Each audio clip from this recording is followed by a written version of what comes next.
أعوذ بالله من الشيطان الرجيم. بسم الله الرحمن الرحيم. إذا وقعت الواقعة ليس لوقعتها قاذبة خافضة رافعة إذا رجت الأرض رجا وبست الجبال بسا فكانت هباء منبثا وكنتم أزواجا ثلاثة فأصحاب الميمنة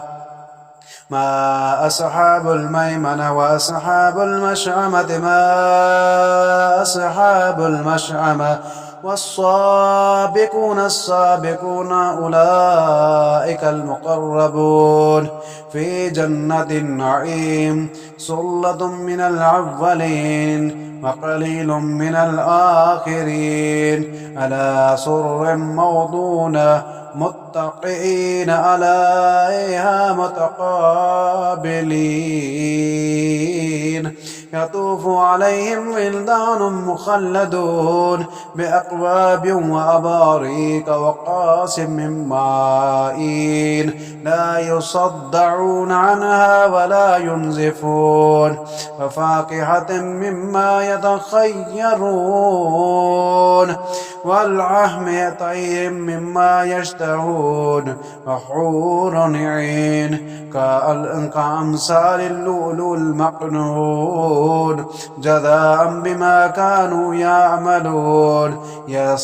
لا يسمعون فيها لغوا ولا تأثيما إلا قليلا سلاما سلاما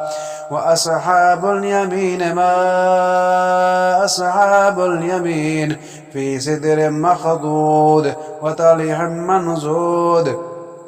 وظل ممدود وماء مسكوب وفاكهة قصيرة لا مقطوعة ولا ممنوعة وفرش مرفوعة إنا أنشأناهن إنشاء فجعلناهن أبقارا عربا أترابا لأصحاب اليمين سلة من الأولين وسلة من الآخرين وأصحاب الشمال ما أصحاب الشمال في سموم وحميم وظل من يحموم لا بارد ولا قريب إنهم كانوا قبل ذلك مترفين وكانوا يصرون على الحنث العظيم وكانوا يقولون إذا متنا وكنا ترابا وإذا منا إنا لمبعوثون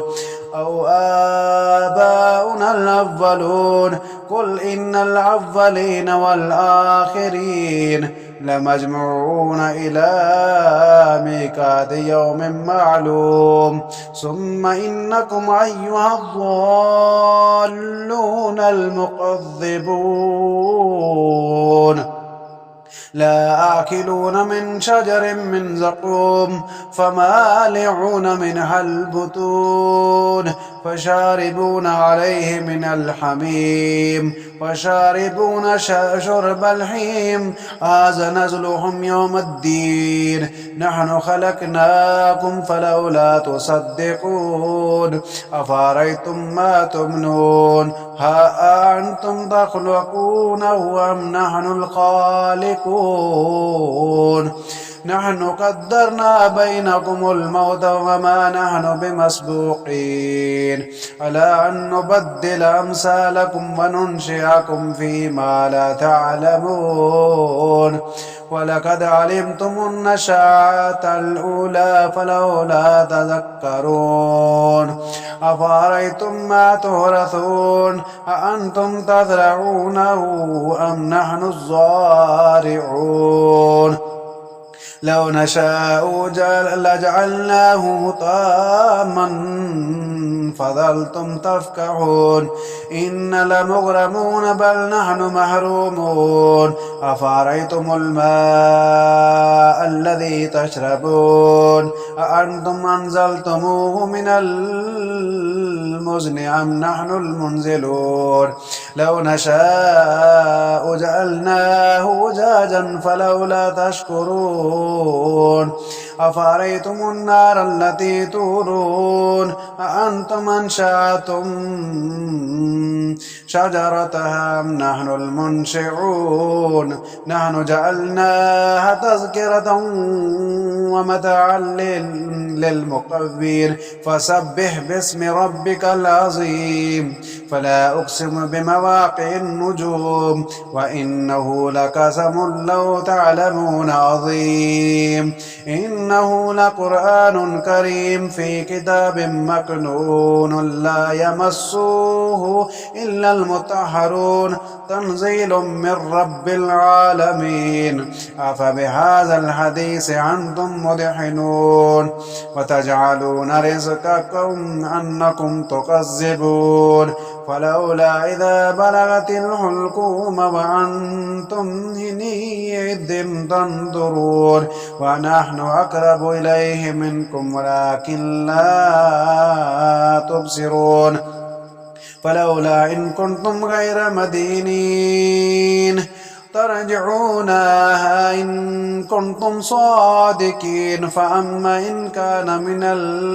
المقربين فروح وريحان وجنة النعيم وأما إن كان من أصحاب اليمين فسلام لك من أصحاب اليمين وأما إن كان من المكذبين